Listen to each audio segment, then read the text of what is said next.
श्री स्वामी समर्थ. तुम्हा सगळ्यांच्या आपल्या स्वामीसूत्र ब्लॉग या चॅनलवर मनापासून स्वागत. हे स्वामी राया, वचन हे तुझे गाठीशी, भिवू नकोस मी पाठीशी. वचन हे तुझे गाठीशी, भिवू नकोस मी पाठीशी. मिळू दे नित्य मला तुझाच संग, आणि माझ्यासाठी महत्वाचा फक्त तुझ्या भक्तीचा रंग. फक्त तुझ्या भक्तीचा रंग. स्वामी मला फक्त आणि फक्त तुझाच छंद. स्वामी मला फक्त आणि फक्त तुझाच छंद, तुझाच छंद. स्वामी भक्त हो, आज स्वामींच्या गोड नामस्मरणाने आजच्या या व्हिडिओला सुरुवात झालेली आहे. त्यामुळे आजचा दिवस आनंदात जाईल याची खात्री बाळगा. परंतु जर रोजच आपण स्वामींचं नामस्मरण केलं, स्वामींचे रोजच स्वामी संदेश ऐकले, तर आपलं इथून पुढचं येणारं जे आयुष्य आहे ते देखील आपल्यासाठी फक्त आनंद आणि आनंदच घेऊन येणार आहे. तर आज पुन्हा एकदा तुमच्यासाठी नवीन स्वामी संदेश घेऊन आलेले आहे. स्वामी भक्त हो, काल होळीचा सण झाला आणि होळीच्या त्या अग्नीमध्ये आपण आपला राग, आपला द्वेष, आपला अहंकार या ज्या काही निगेटिव्ह गोष्टी आपल्यामध्ये आहे त्या दहन केल्या असाव्या अशी मी अपेक्षा करते. आणि आज आहे धुलीवंदन. आता धुलीवंदन आणि रंगपंचमी हे सगळे रंगांचे सण. होळी म्हटलं तर रंगांची उधळण होत असते आणि ह्या रंगांमुळेच तर खरं हा निसर्ग सुंदर दिसत असतो. आपण एखादं चित्र काढतो, त्या चित्रामध्ये जसे जसे आपण रंग भरतो तसं तसं ते चित्र अजूनच सुबक दिसायला लागतं, हे आपल्या सगळ्यांना ठाऊक आहे. पण एक गोष्ट तुम्हाला माहीत आहे का, आपलं हे आयुष्य देखील एक कोऱ्या कागदाप्रमाणे आहे आणि त्यावर आपल्याला सुंदर चित्र रेखाटायचं आहे. आणि त्यानंतर आपल्या आयुष्यामध्ये जे काही वेगवेगळे रंगांप्रमाणे प्रसंग उद्भवतात, त्या प्रत्येक प्रसंगातून हळूहळू एक रंग उचलायचा आहे आणि आपल्या त्या कोऱ्या कागदाच्या त्या चित्रावर तो रंग आपल्याला टाकायचा आहे. बघा, हे आयुष्य देखील आपलं सुंदरच होणार आहे. ह्या एका गोष्टीवर डोळे झाकून विश्वास ठेवा, कारण आपल्यासोबत आपले स्वामी आहेत आणि ज्याच्यासोबत स्वामी आहेत त्याचं चित्र हे कधीच रंगहीन राहू शकत नाही. जसा रंगहीन निसर्ग आपल्या डोळ्यांना आवडत नाही, तसंच आपल्या आयुष्यातही विविध प्रकारचे रंग जर असले तरच जगण्याला मजा येते. रंगहीन आयुष्य हे कधीच सुंदर दिसत नाही. जीवन जगत असताना दुःखरूपी, आनंदमयी, आशावादी रंगांची उधळण ही कायम होत असते आणि त्यामुळेच तर खरं जीवन अजून सुबक आणि आकर्षक तयार होत असतं.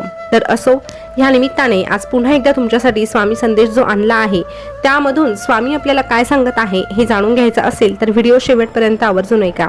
तर चला जाणून घेऊया स्वामी काय सांगतात. स्वामी सांगतात, अरे हे आयुष्य म्हणजे एक रंगमंच आहे. इथे प्रत्येक वेळी तुला वेगवेगळी भूमिका पार पाडावी लागेल. प्रत्येक वेळी वेगवेगळ्या रंगांप्रमाणे वेगवेगळे प्रसंग तुझ्या डोळ्यासमोर येतील.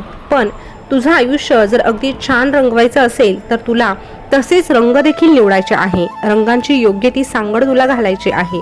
अरे, आम्ही या निसर्गात अनेक रंग भरले आणि म्हणूनच हा निसर्ग तुला सुंदर दिसतो. हा निसर्ग तुला हवा हवासा वाटतो आणि या सुंदर निसर्गाच्या तू प्रेमात पडतो. परंतु यासोबत असत्याचा, अनैतिकतेचा, अधर्माचा, स्वार्थीपणाचा आणि अहंकाराचा रंग कधी मिसळला हे आमच्या लक्षातच आलं नाही. या मनुष्य प्राण्याने कुठून हे रंग घेतले ते आम्हालाच कळालं नाही. म्हणून तुला सांगतोय की रंगांची संगत आयुष्यात आवर्जून घालावी, परंतु स्वार्थीपणाचा, असत्याचा रंग तुझ्यावर कधीच चढू देऊ नको. तुझ्या आजूबाजूला असे अनेक प्रकारचे रंग उपलब्ध असतील, परंतु तू त्यांच्यामध्ये मिसळण्याचा प्रयत्न करू नकोस. तू नेहमी तुझा तू स्वतंत्र राहा, कारण हे स्वार्थीपणाचे, अनैतिकतेचे रंग इतके पक्के असतात की ते पुन्हा तुला सोडू शकत नाही. पुन्हा त्यातून तोपर्यंत सुटका होणार नाही तुझी जोपर्यंत तू पूर्णतः संपुष्टात येत नाही. म्हणून एक गोष्ट कायम लक्षात ठेव, दुसऱ्याच्या आयुष्याचं चित्र बघून अगदी हुबेहूब तुझंही आयुष्याचा रंग तसंच असावं असा अट्टहास तू करू नकोस. तसाच रंगवण्याचा तू प्रयत्नही करू नकोस. अरे, आयुष्यात कुणाचाच प्रवास सोपा नसतो. म्हणून स्वतःची तुलना इतरांशी कधीच करू नये, कारण ज्याला ठेच लागते त्यालाच त्याच्या वेदना माहीत असतात. म्हणून तुझे आयुष्य तुझ्या पद्धतीने जग आणि तुझ्या पद्धतीनेच ते रंगवायला शिक. कारण तुला समोरच्याचं चित्र सुंदर दिसत असेल, परंतु ते सुंदर होण्यासाठी त्याने किती यातना सहन केल्या आहे हे तुला ठाऊक नाही.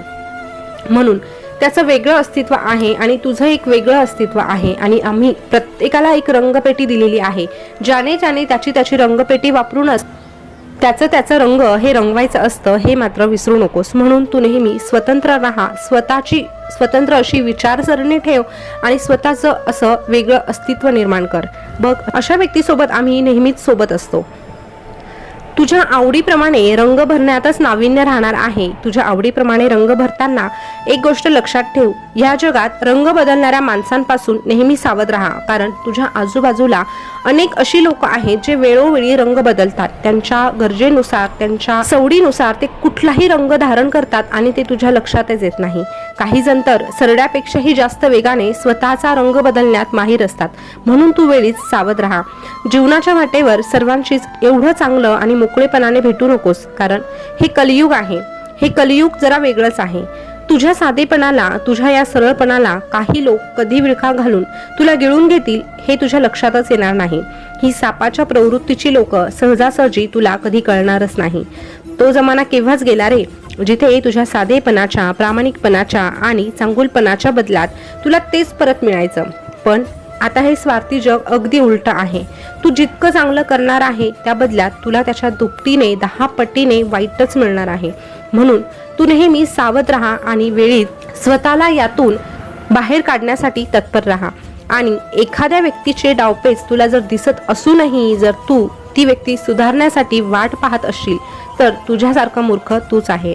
कारण काही लोक त्या कडू कारल्याप्रमाणे असतात, जी तुपात तळली काय आणि साखरेत घुळली काय, कडू ती कडूच असतात. म्हणून अशा लोकांवर फार वेळ घालवू नको आणि तुझा जो वेळ आहे तो तुझ्यासाठी उपयोगात आण.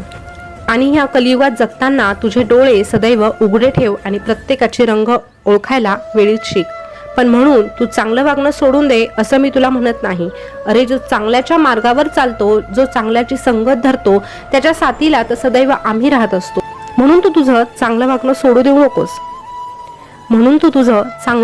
सोडून देऊ नकोस. वाईट मार्गाची साथ कधीही धरू नकोस.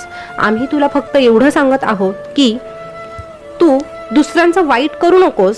पण जर तुझं कोणी वाईट करत असेल तर त्याच्यासाठी इतकाही चांगुलपणा दाखवू नकोस की तुझा स्वाभिमान, तुझा आत्मसन्मान आणि तुझी विवेकबुद्धी देखील त्या ठिकाणी पणाला लागेल.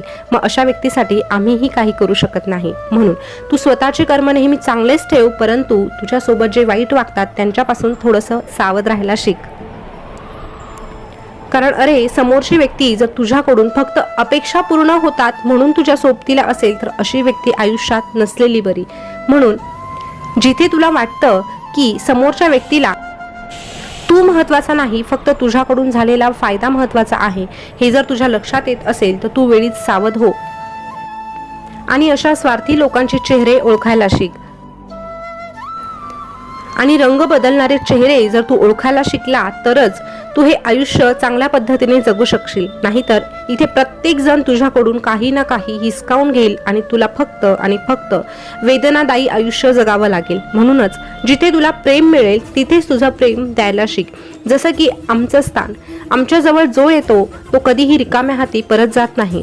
कारण आम्हाला आमचा भक्त जेवढं प्रेम देतो त्याच्या 10 पटीने आम्ही त्याला ते प्रेम परत करत असतो.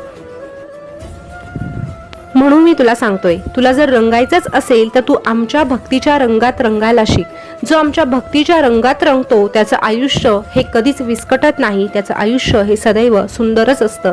आणि जो आमचा हात पकडतो, आम्हाला असं वचन देतो की स्वामी मी तुमची पाठ सोडणार नाही, तर अशा भक्ताला देखील आम्ही एकच सांगतो, भिवू नकोस, मी तुझ्या पाठीशी आहे. भिवू नकोस, मी सदैव तुझ्या पाठीशी आहे.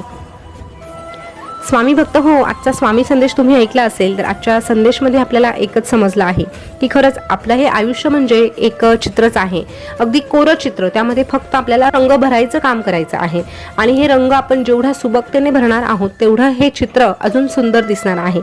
आणि जर आपल्याला आपलं आयुष्य सुंदर करायचं असेल तर आपल्याला स्वामींशिवाय पर्याय नाही. कारण ज्याचा हात स्वामींनी पकडलेला असतो त्याचं चित्र स्वतः स्वामी रंगवतात. म्हणूनच स्वामींची साथ कधीही सोडू नका. म्हणूनच या आयुष्यामध्ये कितीही अडचणी आल्या, कुठलेही प्रसंग आले, कितीही आपल्या आजूबाजूला रंग बदलणारे माणसं भेटली तरीही स्वामींचा हात मात्र सोडू नका. कारण ज्याच्या हातात स्वामींचा हात असतो त्याला या जगाच्या पाठीवर कुणीही रंगहीन करू शकत नाही. त्याचं आयुष्य हे नेहमी सुंदरच असतं, आकर्षकच असतं आणि त्यातलं जे नाविन्य आहे ते काही वेगळंच असतं. म्हणून स्वामींचं नामस्मरण करा आणि आपलं आयुष्य रंगीबेरंगी करून घ्या. तर स्वामी भक्त हो, आजचा रंगपंचमी निमित्त, ह्या होळीच्या सणानिमित्त असलेला संदेश तुम्हाला कसा वाटला हे कमेंटमध्ये नक्की सांगा. आणि स्वामींचा जो उपदेश आपल्याला त्यांनी दिलेला आहे, जसं की आपण कोणाशी वाईट वागायचं नाही, पण वाईट वागणाऱ्यांपासून नेहमी सावध राहायचं. तो उपदेश जो आहे त्याचं पालन करूया आणि हे आपलं आयुष्य आनंदाने जगूया. स्वामी भक्त हो संदेश कसा वाटला कमेंटमध्ये नक्की सांगा. असेच नवनवीन स्वामी संदेश तुम्हाला ऐकायचे असतील तर आपल्या स्वामीसूत्र ब्लॉग या चॅनलला आताच सबस्क्राईब करा. त्यासोबतच शेजारचं बेल बटन प्रेस करून ठेवा. पुन्हा भेटूया नवीन स्वामी संदेश घेऊन. तोपर्यंत स्वस्त राहा, मस्त राहा आणि आपले स्वामी संदेश ऐकत राहा. धन्यवाद.